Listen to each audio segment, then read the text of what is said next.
वंदे मातरम। आज हमारा सौभाग्य है कि हमारे बीच में माननीय मुकेश जी हैं। मैं आपका और हमारे सभी आए हुए अतिथियों का बहुत बहुत स्वागत करती हूँ दिल की गहराइयों से। और सबसे पहले होली जैसे रंगारंग त्योहार की आप सबको बहुत बहुत बधाई देते हुए, इस त्योहार की बधाई भाजपा के लिए बढ़ गई क्योंकि कल जो उत्तर प्रदेश और उत्तराखंड के रिजल्ट्स आए और जिस बहुमत से एक क्लीन स्वीप दिखी, उससे ये समझ आया कि वाकई ही ईमानदारी की विजय हुई है और सच्चे काम की जीत हुई है। और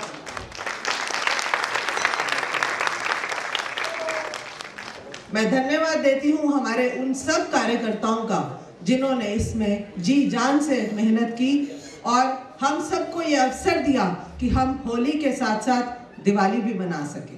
वो खुशियों का जश्न जो हम सब के मन में फूट रहा है, वो सब आप कल टीवी पर भी देख पाए और हमारे आसपास भी हम अपने कार्यकर्ताओं में वो जोश देख पा रहे हैं। और इन सब बातों से एक बात तो साफ हो गई कि नारों से काम नहीं चलता, आपको कुछ करके दिखाना पड़ता है। आपकी ईमानदारी, आपकी कार्यकुशलता, आपकी कार्यक्षमता, हर चीज जनता देख रही है। और जैसे वो कहते हैं ना, ये पब्लिक है बाबू, ये सब जानती है। तो ये पब्लिक सब जानती है कि जिन्होंने ऊंचे ऊंचे नारे दिए, जिन्होंने ये नारा दिया था कि काम बोलता है, तो वो काम भी नहीं बोल पाया क्योंकि वो सिर्फ एक नारा था। और जिसका काम बोला उसने नारे नहीं दिए, उसने काम करके दिखाया, वो हम सब ने देखा। सन 2012 में जब मैं चुनकर आई तो मेरे पास सामाजिक और राजनीतिक दोनों अनुभव थे। सामाजिक इस तरह से कि मैंने कई बच्चों को, कई महिलाओं को शिक्षा के क्षेत्र में और स्वावलंबन के क्षेत्र में उनके साथ बहुत काम किया। और राजनीतिक क्षेत्र में इस तरह से कि मैं प्रदेश की टीम में कई वर्षों से कई पदों पर रही और उन्हीं पदों पर मैंने कई महिलाओं को भी प्रशिक्षण दिया, भाजपा के बारे में, संगठन के बारे में, हमारे अपने संगठन की रीति नीति के बारे में, अपने परिवार के बारे में।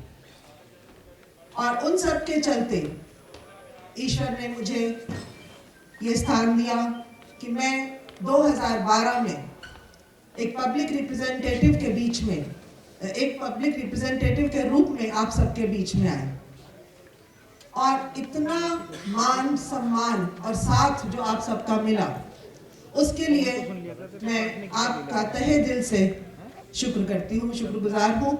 और हृदय की गहराइयों से यह आभार व्यक्त करती हूँ कि जितने लोग सच्चे मन से मेरे साथ चले, जितना काम हमने कर दिखाया, वो एक अभी छोटी सी वीडियो क्लिपिंग के जरिए आपने देखा भी, पर वो तो केवल मात्र एक क्लिपिंग थी 20-25 मिनट की।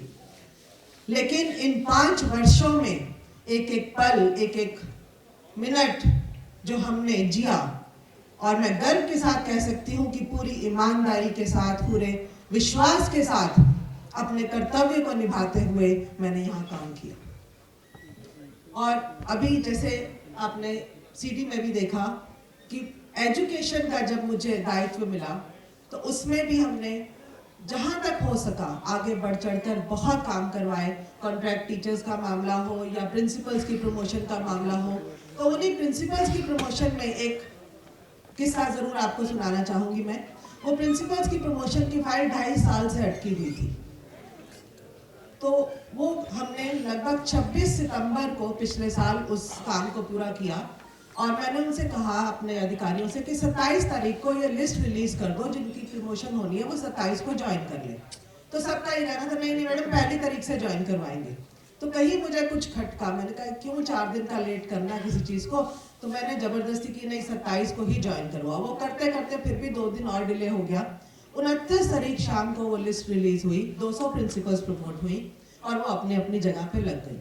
तो लगभग 4 या 5 तारीख को एक लेडी मेरे पास आई मेरे दफ्तर में मिठाई का डिब्बा लेकर कि मैडम मैं आपकी वजह से प्रिंसिपल बन गई। तो मुझे लगा चलो धन्यवाद के लिए कोई आया है तो अच्छी बात है, लेकिन वो रो पड़ी साथ में।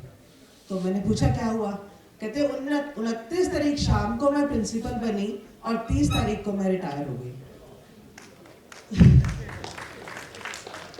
तो कहते सिर्फ एक दिन के लिए मेरे नाम के साथ प्रिंसिपल लिखा गया, लेकिन मुझे बहुत अच्छा लगता है कि रिटायर होने के बाद मैं रिटायर्ड प्रिंसिपल लिखती हूँ अपने नाम के साथ, जो मैंने बिल्कुल उम्मीद छोड़ दी थी पिछले सालों में। तो ऐसे संस्मरण बहुत है, मैं सब तो नहीं आपके सामने शेयर कर सकती। इसी तरह से छोटे छोटे काम जो हो सके, जिसके साथ हो सके, हमने कोशिश की और ज़्यादा से ज़्यादा ये तैयारी की कि हेल्थ, हाइजीन, सैनिटेशन, इस पे जोर देते हुए पूरे क्षेत्र में घुमा जाए, जहाँ जहाँ हो सके वहाँ पे सफाई करवाई। और जब ऐसा लगा कि हमारे चलने से तो काम बन नहीं रहा है, एक दिन गए, उसके बाद 2 महीने के बाद गए, 4 महीने के बाद गए, तो फिर स्थिति वैसे की वैसे ही दिखती थी। और मेन रोड्स पे तो कई जगह ऐसे थे, वो बिल्कुल पॉइंट्स बन गए थे कि जहाँ पे मलबा ही नहीं साफ होता था, गड्ढे भरे नहीं जा रहे थे। तो मुझे लगा कि कुछ ऐसा करना पड़ेगा, अलग से करके दिखाना पड़ेगा, जिससे हम अपने आप को भी कह सके कि हाँ हमने कुछ किया। तो उसी दौरान में मैंने एक बारी 2 व्हीलर पर भी जाने का प्रयास किया। 2 व्हीलर पर मेन रोड्स के चक्कर लगाए और जहां जहां पे मलबे के पॉइंट्स थे वहां सब उनको क्लियर कराने की कोशिश की। और सिर्फ काम नहीं किया, पूरी ईमानदारी के साथ, पूरी शिद्दत के साथ लगकर एरिया को अपना मानकर, अपना घर जानकर उसको वैसे साफ करवाने की कोशिश की। आप में से बहुत लोग इस बात के गवाह भी हैं।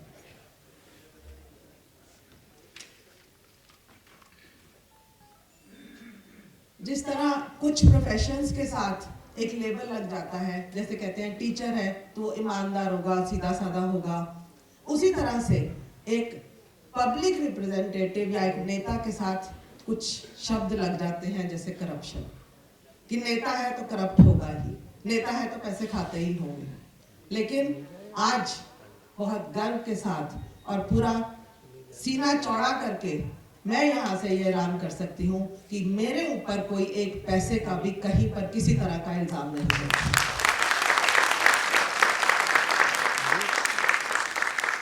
कहीं से कोई रिश्वत नहीं, कहीं से कोई लेना देना नहीं, और पैसे से हम ऐसे लेन देन से कोसों कोसों दूर रहने की कोशिश की। और इन्हीं कारणों से हमने अपने आप को अपने शेष नेतृत्व के साथ, मोदी जी के साथ भी कोरिलेट किया, और उन्हीं कारणों से हमने कहा कि ये जो जीत है वो सैद्धांतिक जीत है, सिद्धांतों की जीत है। तो वही सिद्धांत हमने भी कोशिश की कि हम आपके बीच में लेकर आए। और जब से 2012 में ये ट्राइफरकेशन वाली एमसीडी बनी, सब जानते हैं कि आर्थिक तंगी रही और फंड्स की कमी रही। हमने चाहा, बहुत सारे काम करवाने चाहे, लेकिन नहीं करवा पाए क्योंकि फंड्स नहीं थे। और 2 साल तक तो हम ये सोचते रहे कि शायद किसी तरह से चीजें बदल जाएंगी, हालात ठीक हो जाएंगे, पर अंत में आके ऐसा लगा कि कुछ ना कुछ एक्स्ट्रा करना पड़ेगा, जो नजर आए कि हाँ फंड्स नहीं थे तो क्या हुआ, हमने तो भी काम करके दिखवाया। क्या है क्या नहीं, इससे लोगों को वास्ता नहीं है, जो है उसमें आप बेस्ट क्या कर पाए, ये भी बहुत जरूरी है कि आप अच्छा करके दिखाएं। माननीय प्रधानमंत्री ने 15 अगस्त को लाल किले की प्राचीर से ये कहा कि स्वच्छ भारत का सपना देखा है। वो भारत को स्वच्छ बनाना चाह रहे थे। अब एक प्रधानमंत्री लाल किले की प्राचीर से 15 अगस्त के भाषण में अगर ये बात कहता है, तो उसमें एक दुर्भाग्य भी है और एक सौभाग्य की बात भी है। दुर्भाग्य इसलिए कि स्वच्छता की बात हमें अपने घरों में माता पिता, भाई बहनों, बड़े बूढ़ों को करनी चाहिए, अपने बच्चों के साथ, टीचर्स को करनी चाहिए, अपने स्टूडेंट्स के साथ स्कूलों में। ये स्वच्छता ऐसी बेसिक चीज है, लेकिन हमने नहीं की तो प्रधानमंत्री जी को वहां से करनी पड़ी। और सौभाग्य इसलिए कि इतने छोटे से विषय को उस स्तर से कहना इसके लिए वाकई 56 इंच का सीना चाहिए। तो उस 56 इंच के सीने को हम सलाम करते हैं और उनकी उस सोच को हम सलाम करते हैं जिन्होंने ऐसे छोटे छोटे विषयों को, जिसमें उन्होंने बेटी बचाओ बेटी पढ़ाओ और टॉयलेट्स का, यूरिनल्स का, लेडीज टॉयलेट का विषय, ऐसे ऐसे विषयों को उठाया और उन्हें कार्यान्वित करके दिखाया। उन्हीं की उस सोच के साथ हमने भी कुछ ऐसा सोचा कि कहीं पैसे की कमी के बावजूद हम कुछ करके दिखाएंगे। तो वो मैंने 2-3 एक्सपेरिमेंट्स उसके साथ भी किए। हमारे यहाँ आप सब जानते हैं कि यूरिनल्स बने हुए हैं लेकिन प्रॉपरली साफ नहीं होते। तो मैंने पिछले साल जनवरी में ये एक्सपेरिमेंट किया कि उन यूरिनल्स पे एक ऐड लगती है। मैंने ऊपर से अपने नेतृत्व से परमिशन ली कि उस ऐड को मैंने अपने लेवल पे कुछ लोगों को कहा कि आप अपनी ऐड लगवाइए और इसी को आप ही साफ करवाइए साथ में। और लोगों ने बहुत खुशी खुशी ऐड भी लगवाई और उन यूरिनल्स को साफ भी करवाया। सबने अपना अपना एक कर्मचारी वहाँ पे प्राइवेट कर्मचारी रख दिया और अपनी ऐड लगा दी और वो 2 महीने का हमारा एक्सपेरिमेंट बहुत सक्सेसफुल रहा और यूरिनल्स उस दौरान बिल्कुल साफ रहे। इसी तरह से फंड्स की कमी के कारण हम ज्यादा कुछ नहीं कर सके, तो हमने अपने ही क्षेत्र में 5 अलग अलग ब्लॉक्स में बैडमिंटन कोर्ट बनवाए जिसमें हमने ज्यादा खर्चा नहीं किया। 5 बैडमिंटन कोर्ट केवल 1 लाख रुपए में बने और हमने बच्चों को जगह दी कि वो आके खेले ग्राउंड्स में, क्योंकि बच्चे नहीं तो अंदर बैठ के वही कंप्यूटर और मोबाइल्स पे ही लगे रहते हैं। तो ये सामाजिक दृष्टि से इन चीजों को सोचा। उसी सोच के चलते स्वच्छ भारत को कैसे हम अपने वार्ड में लेकर आते हैं। तो मुझे एक बात बड़ी मजेदार सा एक कोइंसिडेंस लगा कि 56 नंबर वार्ड तो प्रधानमंत्री का 56 इंच का सीना, कुछ तो कोरिलेशन होगा। तो उसको हमें यहीं पर लाना था। वही हमने स्वच्छता अभियान शुरू किया। लगभग 11 महीने पहले मैंने वो कैलेंडर बनाना शुरू किया कि कोई एक डेट फिक्स करनी पड़ेगी हर ब्लॉक में जाने के लिए। और जब हमने जाना शुरू किया वहां कूड़ा था, मलबा था। ए से पूछा ये आपका है, उन्होंने कहा नहीं जी बी का होगा। बी से दरवाजा खटका के पूछा आपका है, नहीं जी हमारा नहीं, सी का होगा। सी से पूछा नहीं जी मुझे नहीं पता। जब ए बी सी किसी का नहीं है तो फिर क्या किया जाए उसका? तो हमने कहा हमारा है। हमने अपने कर्मचारी लिए, अपनी गाड़ियां मंगवाई एनसीडी की, उठाओ जी ये किसी का नहीं है, ये हमारा है। तो पहले राउंड में हर ब्लॉक का मलबा जहां जहां पड़ा था, आप विश्वास कीजिए हर ब्लॉक से 5-5, 6-6 ट्रक मलबा उठवाया हमने जब हमने सफाई का ये पहला राउंड शुरू किया। उसके बाद वो धीरे धीरे जैसे जैसे लोगों को पता चलता गया, लोग फोन कर करके कहते थे आपने वो तारीख तो वहां फिक्स कर दी, हमारे ब्लॉक में कौन सी तारीख देंगे? उनका जवाब कहें। तो वो तारीख फिक्स कर दी हमने और हर उस तारीख को हम वहां पहुंचते थे। और मैं इसमें धन्यवाद देना चाहूंगी अपने पूरे एमसीडी की टीम का, पूरे कर्मचारियों का, चाहे वो सैनिटेशन के हो, वर्क्स के हो, हॉर्टिकल्चर के हो, मलेरिया वाले हो, सब मेरे साथ चले। और उसके अलावा मेरे अपनी ऑफिस की टीम मेरे साथ चली, मेरे अपने परिवार के लोग मेरे साथ चले, मिस्टर नागपाल चले, मेरे अपने दोनों बेटे भी चले। तो कई ऑब्जेक्शन तो हुई, लेकिन मैंने भी हंसते हुए कहा कि पार्टी ने आपको 1+1 फ्री दिया है, मैं तो काम कर ही रही हूँ, साथ में परिवार भी काम कर रहा है। तो वो जब हमने ऐसा किया कि ये सारा मलबा हमारा है, ये सारा कूड़ा जो निकले वो हमारा है, कई पॉइंट्स हमने साफ करवाए और जब वो तारीख फिक्स हो गई तो उसका एक बड़ा मजेदार हमें रिजल्ट मिला। हमारे कर्मचारी जैसे 5 तारीख जहाँ फिक्स हुई, हमारे कर्मचारी 2 तारीख को ही पहुंच जाते थे ब्लॉक में, क्योंकि 5 को तो ज्यादा लगना पड़ेगा, 2 दिन पहले से सफाई कर दो ताकि 5 को थोड़ा सा मैडम को आने पर अच्छा दिखे।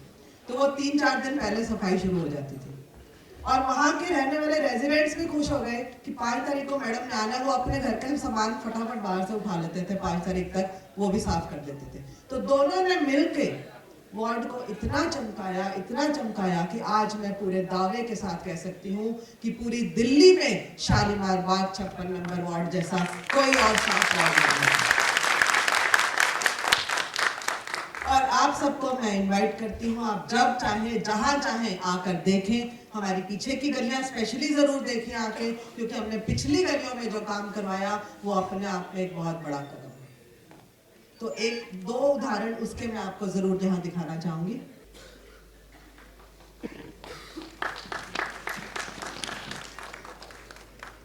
ये वही गली है जी, बिफोर और आफ्टर की तस्वीर है।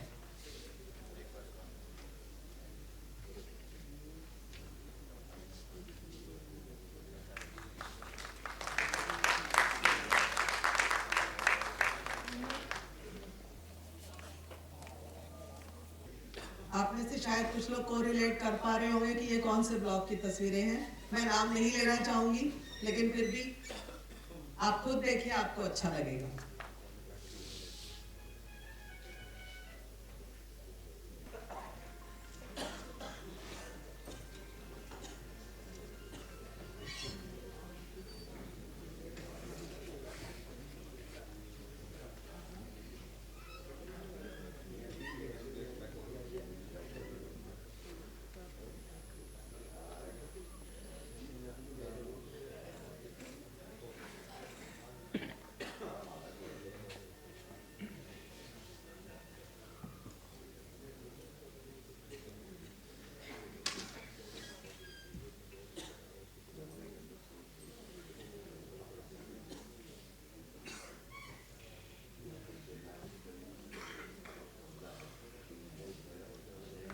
तो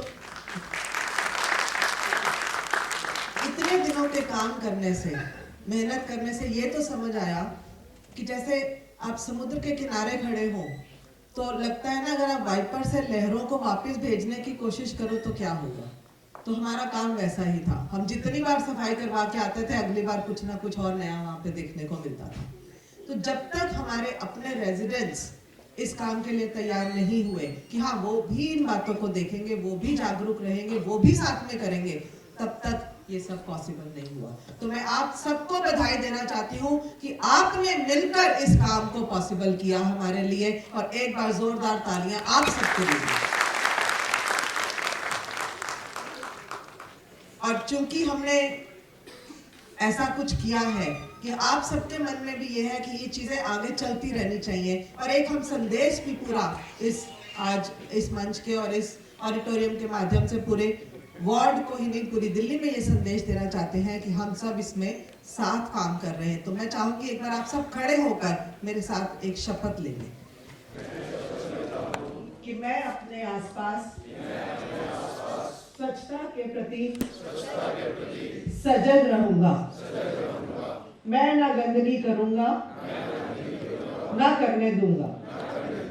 मैं स्वच्छता की शुरुआत अपने आप से, अपने परिवार से और अपने ब्लॉक से करूंगा।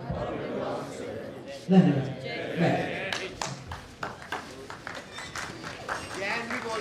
जय हिंद जी। बैठिए। शालीमार बाग को दिल्ली का कीमती और एक तेज वाला हीरा बना दिया। एक शालीमार बाग हीरे की तरह चमक कर निकला है, और मुझे बहुत खुशी है कि अपने 5 साल के इस टेन्योर में मैं इस हीरे को संभाल पाई और उसको और ज्यादा चमका पाई, और आप सबके साथ ये पॉसिबल हुआ। तो मैं चाहती थी कि जब हमारा ये 5 साल का टेन्योर खत्म हो रहा है तो मैं एक ऐसा कार्यक्रम करूं जिसे हम शायद धन्यवाद समारोह कहते या आभार समारोह कहते, पर मुझे ये लगा कि जब एक काम खत्म हो जाता है तब हम किसी का धन्यवाद करते हैं। तो ये काम खत्म नहीं हुआ, हमारा और आपका साथ खत्म नहीं हुआ, तो ये धन्यवाद समारोह नहीं है, ये सफर आपके साथ है। वो सफर जो 5 साल का तय करके हम एक पड़ाव पर पहुंचे हैं, और आगे भी आपका साथ रहेगा। तो हम ये सफर आपके साथ आगे भी चलते रहेंगे, और इसी तरह कहीं पे भी किसी भी मोड़ पर मिलते रहे, लेकिन हम याद रखेंगे कि हमने किस तरह से मिलजुल कर इस काम को किया। तो आपने आज हमें यहाँ समय दिया, अपना इतना कीमती समय इस त्योहार के मौके पर आप हमारे साथ रहे, उसके लिए मैं आपका बहुत बहुत धन्यवाद करती हूँ। और हमारा सफर आपके साथ यूं ही आगे बढ़ता रहेगा, ईश्वर से यही बहुत बहुत धन्यवाद। जिंदगी के कई इम्तिहान अभी बाकी हैं, तय करने कई मुकाम अभी बाकी हैं। जिंदगी के कई इम्तिहान अभी बाकी हैं, तय करने कई मुकाम अभी बाकी हैं। अभी तो नापी है मुट्ठी भर जमीन हमने, अभी तो आसमान बाकी है।